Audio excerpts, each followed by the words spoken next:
13-14 past Common Man program. I'm Common. He is Tenneby. That's Kara. So my guess is the 11th caller selected the Flop, Sweat, and Tears ticket. The tour is called This Time We Mean It. It's over. Right? So we'll be giving away hockey tickets next giveaway. Kara, you want to answer that? No. No, next giveaway will be Flop, Sweat, and Tears. Really? I'm really sorry. Do you have the... I tried to sell it, I promise. Do you have the address of the winner who won those tickets because they go slash the tires on their car? No, I'm just kidding. Right. I understand that. No, that's fine. I get it. It's okay. We do have their address. Would you like me to read it? No, it's okay. It would be better if you didn't. All I know is... 463. Let me... Those were the days, my friend. We thought they'd never end, but we're glad that they did. I remember... and his phone number is 651... Can I give you a... Here's one advantage of Flop, Sweat, and Tears. Spaghetti dinners included. You ain't getting free food at the X. The opposite of free. And it's going to cost you a lot. It's going to be a lot of money. All the concessions, they charge a lot of money. It's going to cost you an arm and a leg. Did it? But it's better than a pound of flesh and a pint of blood. It'd be better than a pound. Did I see, was this the Salt Lake... Do they call them the Salt Lake hockey team or the Utah hockey team? Right now, it's Utah Hockey Club. But I don't know if that's their official nickname. I still think they're going to... Were you the one that sent me a link to a tweet or something or a release that their concessions are rock bottom priced? You know, like down in Atlanta for the football. Yes. I think Art Blank, I call him Art. Why? I got a great vibe with him, just like the No guys. Also Arthur's. And Arthur Blank aren't like hot dogs $2, popcorn $2, pops are $2. Everything's just dirt cheap when it comes to concessions. And I think the Salt Lake or the Utah Hockey Club did the same thing, which is probably, will that last forever? I don't know. But it certainly is probably a good idea when you're first introducing pro hockey to a market, right? Yeah. Especially Utah, up until now, all they've had is basketball as a pro team, right? They've not had any football, any baseball. Unless you want to count soccer, but yeah. Soccer. But of the major men's four, they've not had one, so maybe that was maybe that for them was a pretty good idea. I have a number of people trying to explain to me, they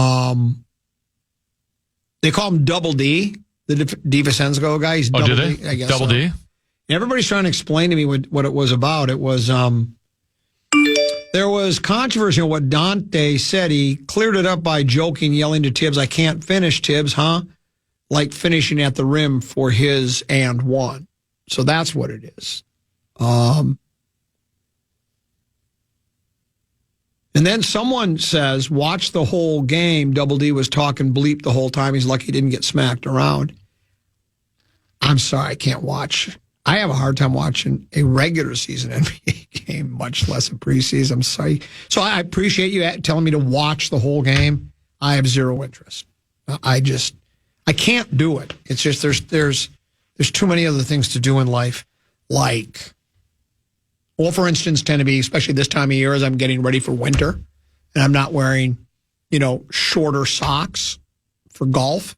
I got to sort my socks. I got to get the short socks and the long socks, my winter socks and my summer socks. And there's paint that I have to watch dry. And then, of course, I keep waiting for them to deliver that boiling hot vat of asphalt to plunge my head into. So I'll wait for some regular season games rather than preseason. Vikings, Lions on this radio station, Sunday coverage at 10. Be here for the boom at noon. Tenneby will not be in that chair. He will not stay in that chair. Tenneby's going to the game. No! Ingrid is going to be, what is it? She's cheerleading. They do like a junior cheerleader thing. So she's actually going tonight. She's like for her first practice. And I think there's a couple nights this week she's doing practice for it. Practice? I thought it was at halftime, but now I thought it was going to be at halftime, but now I think it might be pregame. So I'm not, yeah. But we'll be there, the whole Molesky clan. That should be fun. Well, I suppose the excitement level's much like when Baby Brother Peter played hoops. There was one year, or even two, but one for sure, where they got to play some some games, like 2 games during the middle of a weekday afternoon. I think I took a day off because they played at Target. They got to play in the Wolves home court. Nice. You know, when you're 12 years old, 10, 11, 12 years old, it's pretty cool to be playing at the Bullseye. Leo's got to do the intermission of a Wild game, right? Where they have like 3 minutes of like little chippers out there on the ice. Yeah. What do we call them? Little chippers. Little chippers off the old block, you say. The game will be played and will be on the air regardless of if Tennessee is master control supervisor or not. We were talking about, the upcoming matchup and, a very potent Lions offense in close circuit to the text message said, the Cowboys were without one of their best tackles, so let's relax. I get that. I had mentioned that. They were without 4 starters, as a matter of fact. But their offense is high octane. Tennessee is a high octane offense in the Motor City, hitting on all 12 cylinders. And the Vikings defense is as good as it gets in the National Football League. Should be a really good matchup. I'm sure both Ben Johnson and B-Flow are enjoying their week breaking down film and up to the challenge to try to best the other coordinator. Then you look at the other sides of the ball. You have the Lions defense now missing Hutchinson, and I've been skeptical. Even though the defense did play fairly well the first 3 weeks, at least as far as allowing points to score, I'm a little skeptical. Though yesterday they were very good defensively, even after Hutch went out. On the road they had 5 turnovers. They held Dallas to, and Dallas did not play after the first couple of drives where they got into Lions territory inside the red zone. I don't think they ever got back to the red zone more than once. And I think they threw an interception. They eventually pulled Dak out of the game. Goff was out. It was what do we call that? Garbage time. Yeah, there was plenty of garbage time in that game. And the Vikings offense, hasn't been. I was reading an athletic story, Tennessee, from what's that? You don't know what the athletic is? Oh, I'm surprised you don't have a prescription to it. I have a prescription to it. It's a online sports page. They have writers based in every major metropolitan area in the country and beyond. And these writers, and there's several based here in the Twin Cities that write all the major men's sport and the college sports and such like that. Alec Lewis, who writes for The Athletic, does a terrific job. This was Tuesday, October 8th. This was bye week, right? Last week. Vikings offense weathers off day from Sam Darnold because he didn't play particularly well against, who was our last opponent? The New York Jets. The New York Football Jets. We won, but he said Vikings offense weathers off day from Sam Darnold, but does he remain a concern? He was the NFC Offensive Player of the month in the month of September. Instrumental in leading the Vikings to a 5-0 record. His quarterback rating is through the roof. His touchdown to interception ratio is terrific. I don't think he's thrown for 300 plus a game, but he's been very efficient, very good, spreading the ball around pretty well too. I still think because of the struggles he had against Green Bay and then against the Jets, there are still some question marks because let's face it, Tennessee, as well as he has played, I still think there's that idea that, he was the 3rd pick overall all those years ago, was dreadful for the Jets and dreadful for Carolina and really didn't play for San Francisco.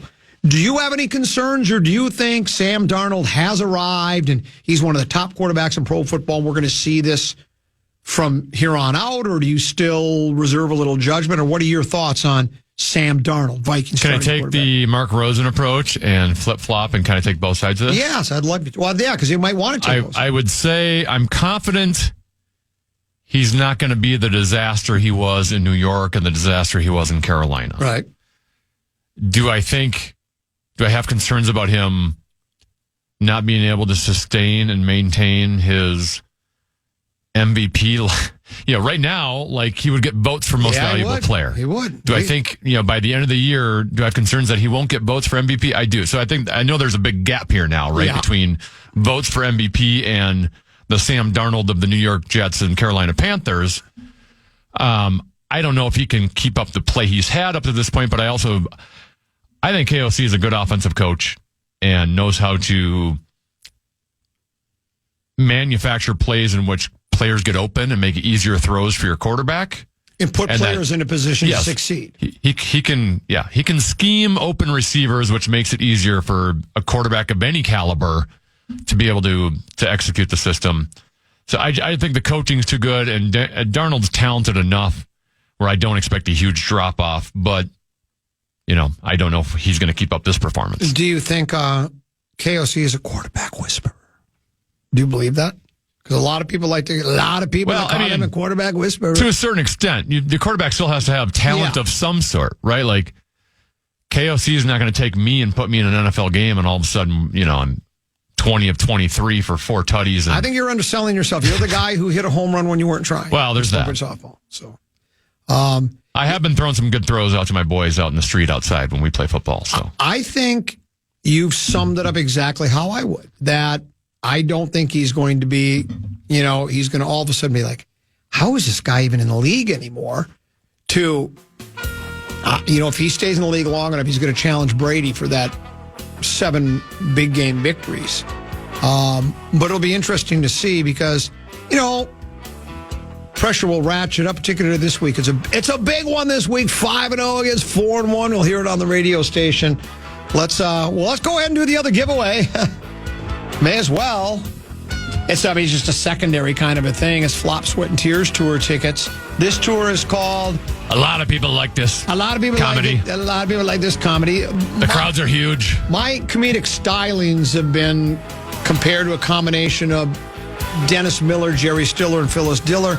And if you read if you go to the Mudroom, their website, because we're going to be at the Mudroom in November, they write, meat sauce in his spare time, likes to watch Home Alone 2 on Blu-ray DVD while wearing athletic socks. So that's the kind of comedy you can expect. And we'll give away the tickets to the 11th caller. It's a week from Wednesday, 23rd of October at the Chart House in Lakeville. 1-800-320-5326. 1-800-320-5326. Be the 11th call and you'll be a winner of Flop, Sweat, and Tears tickets right here on the Fan. We got a keyword first that Carol's going to read for us. All right. The Fan and 2 Men in a Junk Truck want to give you a shot to put $1,000 in your hand with our national cash contest. Enter the keyword WIN at KFAN.com now for your shot at winning. That's keyword WIN. Enter it now at KFAN.com.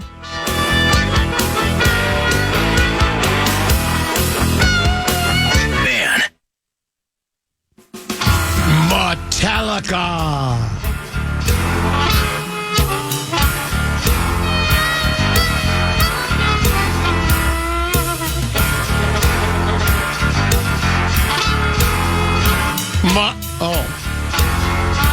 Metallica and vomiting rats and 5 Finger. Death Punch coming to a stadium near you. It's that time of the year, Tennessee. Halloween costume bit writer. Tennessee, I think I mentioned to this. We started this last week again. We've been doing the Halloween costume. It's, by the way, it's a bit that began within the last 20 years, believe it or not. But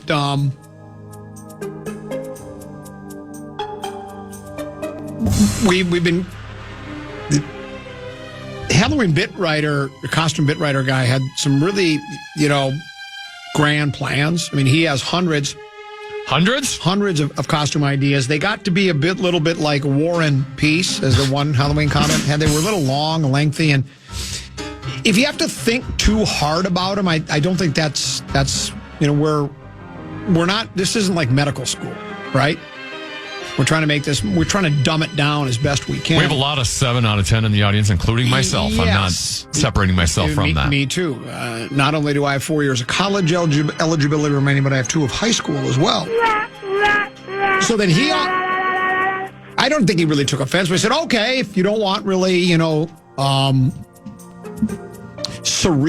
cerebral costumes, then I'll give you Henny Youngman one-liners. We wrote some of them, Tennessee. Tell me what you think of these, Teneby.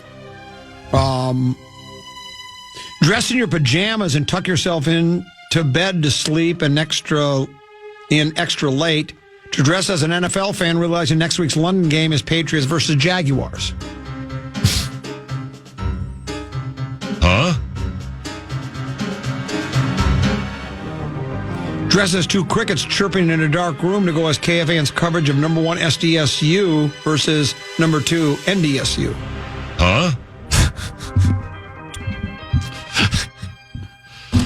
We are not going to get a lot of coverage of it here on the Fan, so he is right. So that's not bad. Because that's about all the chirping of crickets is about all you're going to get when it comes to that.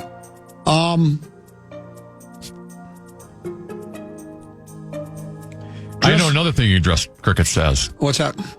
His material. Wow. Guy's trying. Dress like Michael Scott from The Office screaming, no, no, no, please God, no, to go as Ben Lieber when there's any talk of the Vikings acquiring Russell Wilson. That's kind of good. Yeah, that's not bad. That's not bad because Ben Lieber was vehemently against that.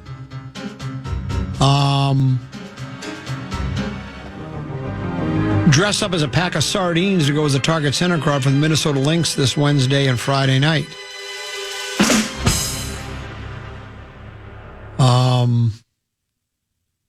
Dress as a country western gal in a pair of $428 jeans as Lainey Wilson performing a special Thanksgiving concert on Fox, also starring the absolute terrible Giants versus Cowboys. Huh?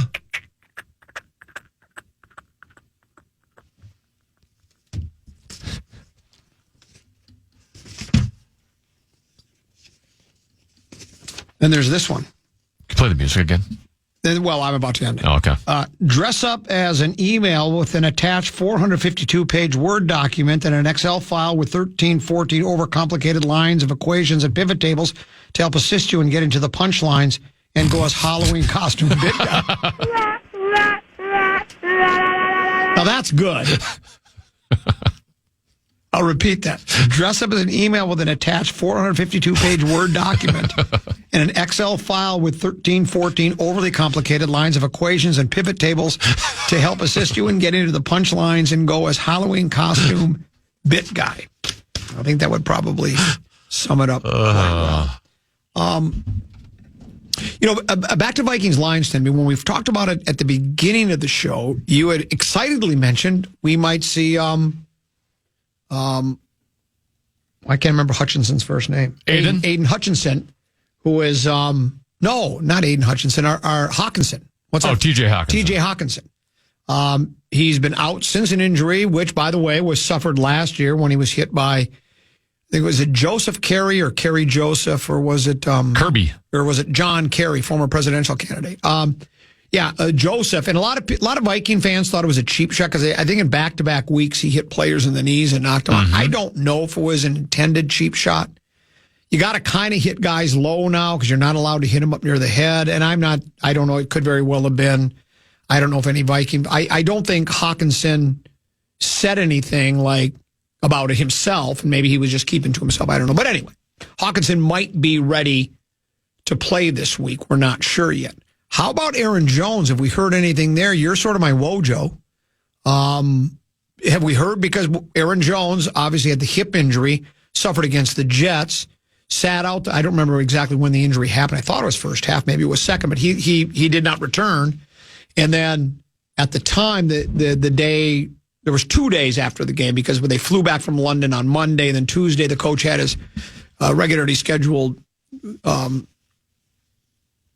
day after the game news conference, and he said he would be weekly. It'd be a week-to-week thing with Aaron Jones. We all sort of assumed, because when they showed him on the sideline of the Jets game after being ruled out, he was laughing and smiling. He was Doug Groen, and he still had his uniform on, so it didn't seem like he was in a body cast because he wouldn't be able to play. But have we heard anything? And if not, do we still expect him probably to play? We haven't heard anything, and I think we never really do, just because when it's the bye week, they're not required to meet with the media. The media's not really giving us information. Right. I'm assuming, they'll be back tomorrow or Wednesday, and they'll be talking to the media, and we'll get updates then if they decided to ball. Let me ask you a question. Let's just say, for argument's sake, they want to give him another week. They say he's not ready. Yeah. How much does that change the Vikings offense? I think it's quite a bit, don't you? Sure. I mean, we saw it in the New York Jets game. What was it? Was it the San Francisco game earlier in the year, too? They started struggling in the second half when he was out for a little while. I've said it all year, so I'm going to be repeating the exact same comments, but he has the ability to make something out of nothing, which our running backs last year did not do, right? So not everything's going to be perfectly blocked. Sometimes someone's going to get let free and your running back's going to make a play. He can make that play on one that should have been a 0-yard gain, and all of a sudden he turns it into a 7-8 gain. But also just like the short yardage stuff, the 3rd and 1s, the 4th and 1s, 3rd and 2s. He just has a nose for getting to the first down marker. Yeah, I think you're right. So and it can extend drives. It's obviously worth watching. And he's good in the passing game, too. He's good in the and he can block. Good, yes. And he can block. Well, he said himself before the season started, and you know what? If you don't believe him, just ask him. But Aaron Jones declared, I'm the best all-round running back in pro football. And you could make that argument when it comes to running, catching after the run, and blocking. He is very adept at all three of those. So certainly it's worth watching. And like you say, we'll probably know more tomorrow, but certainly by Wednesday we'll get an update on where he stands or sits, I guess, if he doesn't play. We'll take a break. We'll come back. One more segment to go. More controversial Vikings news. Other side of the break, right here on The Fan.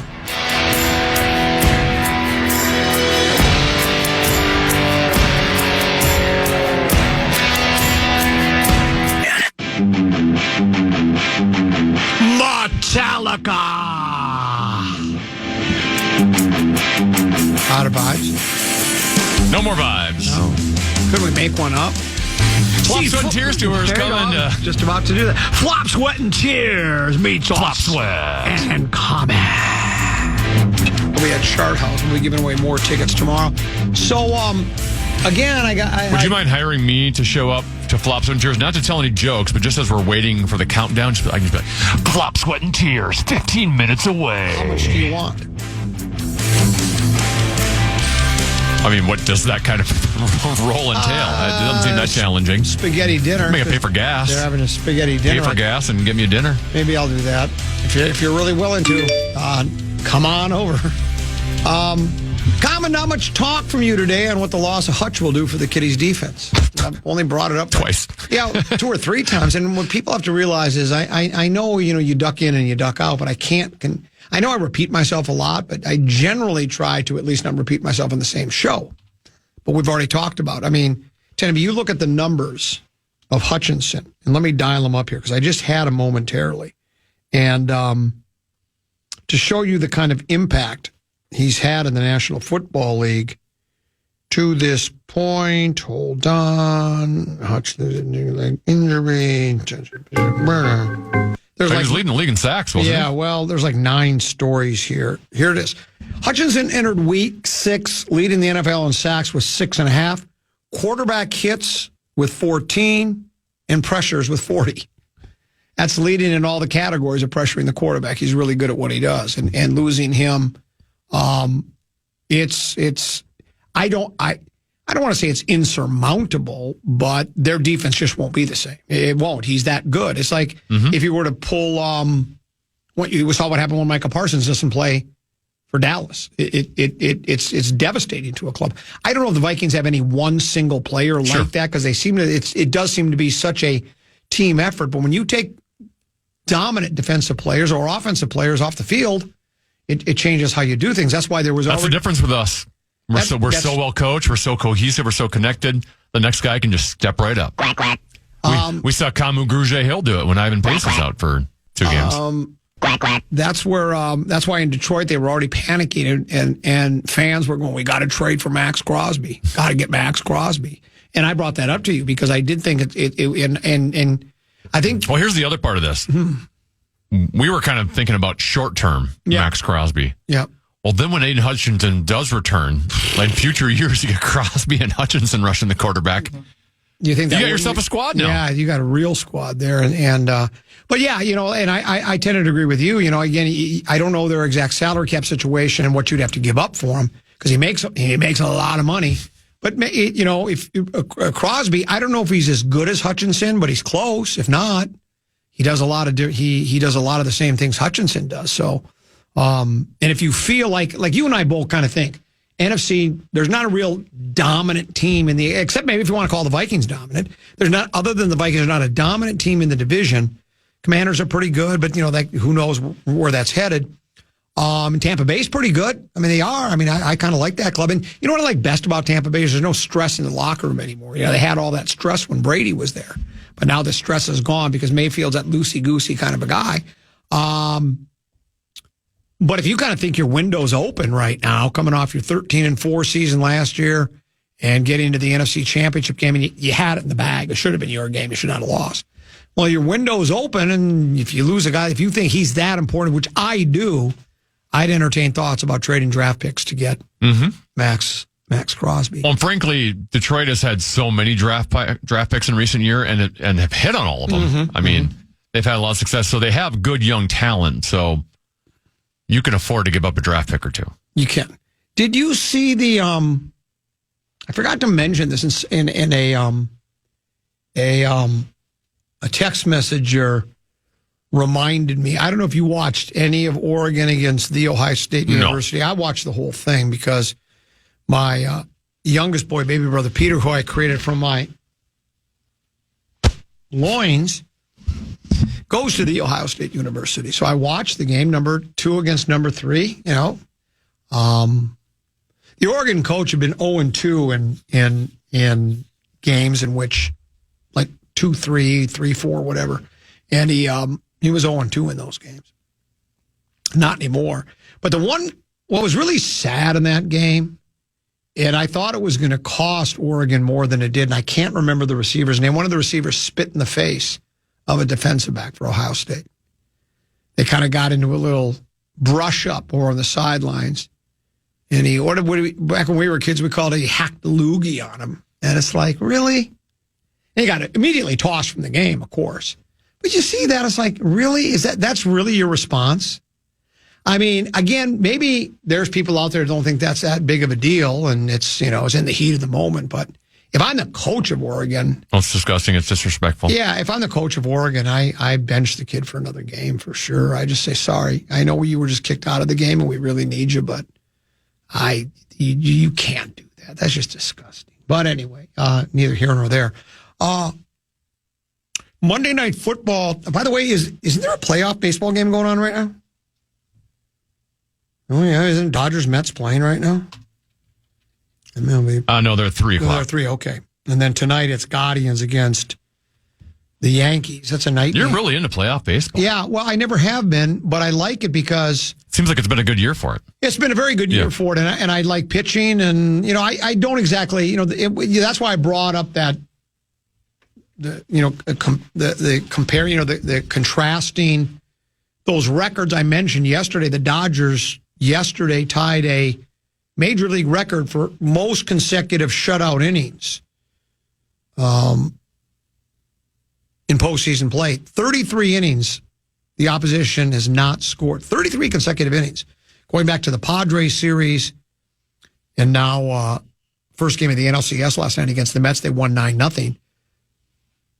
That's 33 consecutive innings in which the Dodgers have held the opposition scoreless. That ties the Major League record set in 1966, again with the LA Dodgers. This time the Dodgers were on the other end of that. They scored 6 runs against Dave McNally in Baltimore in Game 1 of the 66 World Series and didn't score another run the rest of the series. The rest of the series, they didn't score a run. Bo Drabowski came in, shut them out for 6 2/3, and then they had 3 consecutive shutouts, complete game shutouts with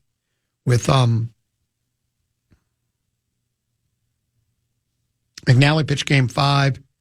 I can't remember their names. We just talked about it earlier. Boy, I have a bad memory. It doesn't matter.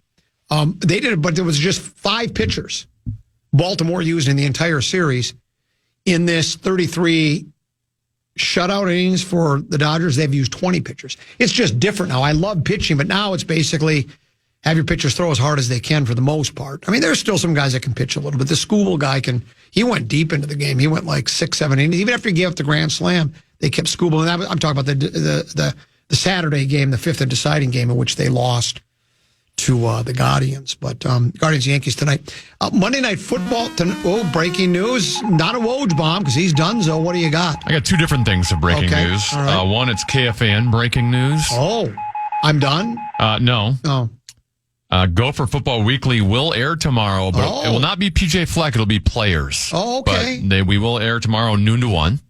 So, do you think that's another programming decision I helped influence? Yeah. Because I'd said earlier, you're on a run right now. Well, this is ridiculous. I said, wouldn't you want to talk about what happened coming off a big win like that? And it sounds like that's exactly what they're about to do. Tipsy Steer, I would imagine. Yeah. So you can check that out noon to 1 or all the other. You were asking about Aaron Jones. Do we have any indication? He's going to play. I wouldn't go that far, but Kevin Seifert just 14 minutes ago tweeted, Aaron Jones, hip, was on the practice field today. A light bonus session coming out of the bye. I still wouldn't say it's a lock that he'll play Sunday. Okay. But it shows Aaron, it's got video of Aaron doing like hip-related exercises. Very good. Hip flexors is what we call it. Seifert also says, also linebacker Blake Cashman was working on a side field. Again, this is a quick bonus practice, so I'm not sure there's a ton to read into who is or who isn't practicing. We appreciate Seif. That's what I call him. We got a good vibe. We appreciate his updating us. You might have motivated him to go check it out. He's probably sitting at home and he heard you saying, well, maybe I should see what Aaron Jones' status is. It's just what I do. I motivate people. Now, if I could only motivate myself, that'd be amazing if I could actually get myself to do something. Monday Night Football tonight.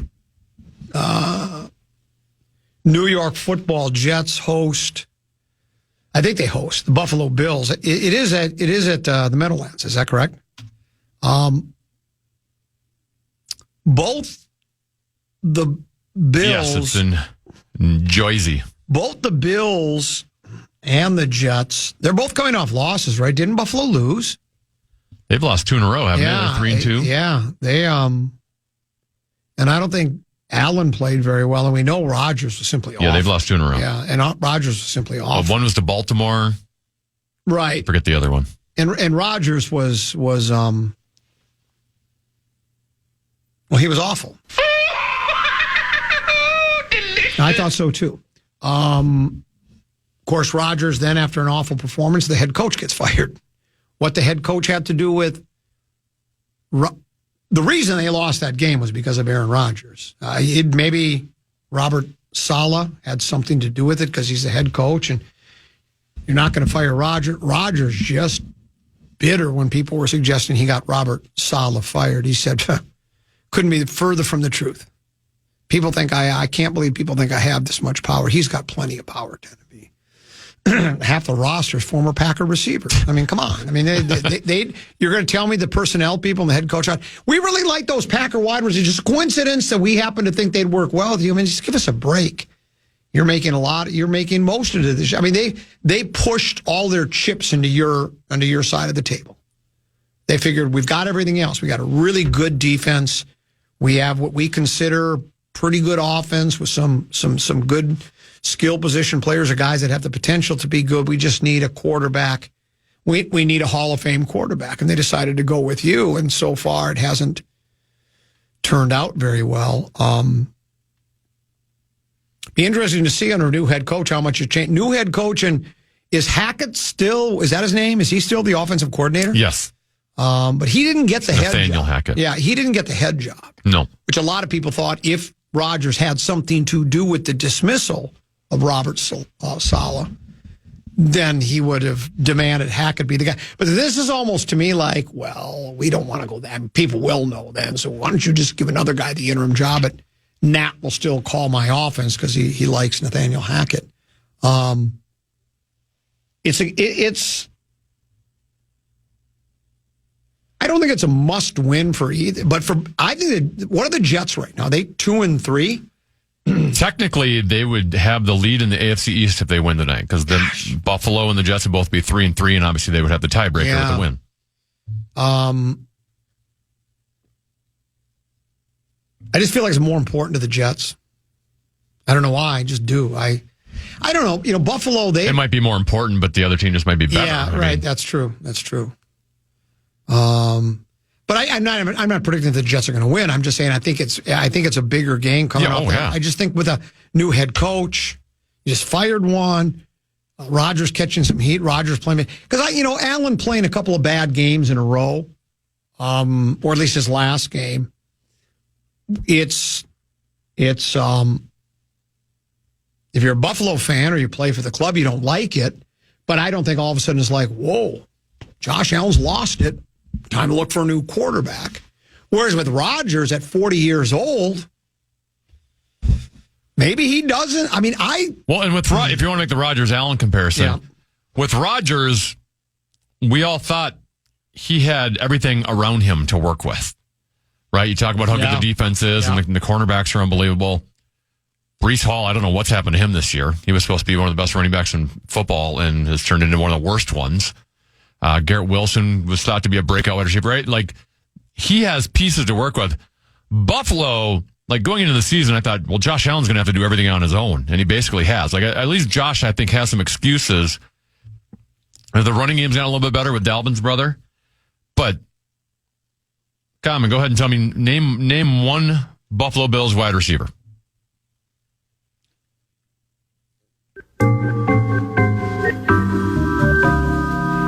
Andre Reed. Is he still with the club? But he's got like his top wide receivers are Khalil Shakir and Keon Coleman, who's a rookie. And then he has a tight end in Dalton Kincaid, who was highly thought of, but really hadn't proved it yet. And he hasn't proved it this year.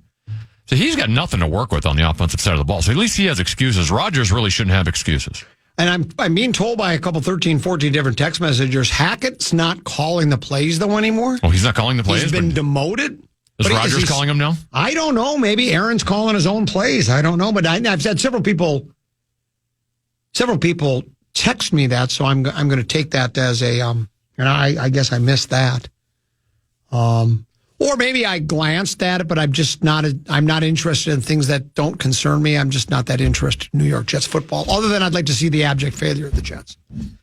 Yeah, Todd Downing is the new play caller. Wait, can you hit the who thing? Who is Todd Downing? Where did he come from? Who? Looks like he was the offensive coordinator for the Titans in 2021, 2022. That's exciting news if you're a Jets fan. But that really inspires a lot of confidence in Jets fans and the Jets team everywhere. Expect Downing to instill a similar style of offense to when he was the Titans OC in 2021, 2022, which appealed to Ulbrich. Look for the Jets to try to mitigate their rushing woes against the Bills Monday night. I don't know why they demoted Nathaniel, other than maybe he couldn't hack it anymore. And do you think the person that took the Tommies versus Gopher tickets right now just heard that line and is now instant regret thinking, I could have had tickets to see Flop, Sweat and Tears and hear material like that, slapping my knees. Yeah, and instead I'm going to go watch hockey, and he could have been at Flop, Sweat and Tears. That's a pretty good line. That's apparently Downing is one of us, according to my sources. Yeah, EP. I would say that he can't hack it line would be more Buddy Hackett-like rather than Phyllis Diller, Jerry Stiller, or Dennis Miller, but it still wasn't too bad of a line. So there you go. I'm plumb out of it. And we took it right to the clock, right? How much time do I have to kill? We got another 35 seconds till the music starts. That's pretty good. We got through 3 hours, and at 35 seconds, I stalled out. No Rosen, no KOC presser today. Yeah. So reminder, we will have Gopher Football Weekly. Okay. Are you going to be there, JG? He looks really excited. He'll be there tomorrow, noon to 1, but it'll be players instead of PJ Fleck. Can you do this? Can you play the lines montage again at 2 when Rosen comes in? Because he'll do the old, he'll roll his eyes, throw his headset down, and then I can try to act like I'm really confident about Detroit and get him going. I can, but you'll obviously have to remind me because I forget lots of things. Did you pre-recorded that? Oh, yeah, it's already in the system. So then we'll do that, and then I'll get him going. I'll start talking. I'll start cocking off about the kiddies, about how we're going to destroy and then we'll see if we can get Rosie going. That's always fun. It's one of my favorite things to do is get Rosie going. And you know what? I'm pretty good at it. Hey, Genevieve, thanks for having me. Hey, great job. By the way, Downey went to Eden Prairie High School. Did you know that? Yeah, I said EP. Oh, did you say EP? Yeah. I thought you meant EP told you. I was wondering, who's EP? Because I know we got PJ, but we don't have EP, but you got Eden Prairie. Very good. Okay, I'm sorry about that. Let's do this. We'll be back tomorrow. I said thanks for having me. We'll be back tomorrow at 1 o'clock. There will be a Gopher show tomorrow at 12 noon. Rosen at 2. Stick around. Big Ticket and JG. They're next year on The Fan. Good morning, good afternoon, and good night, Minnesota! And good night, folks. And good night, Mrs. Calabash. Wherever you are. Welcome back to the spotlight, young man. Listen back to any of Common Man's programs by podcasting on the iHeartRadio app or KFAN.com.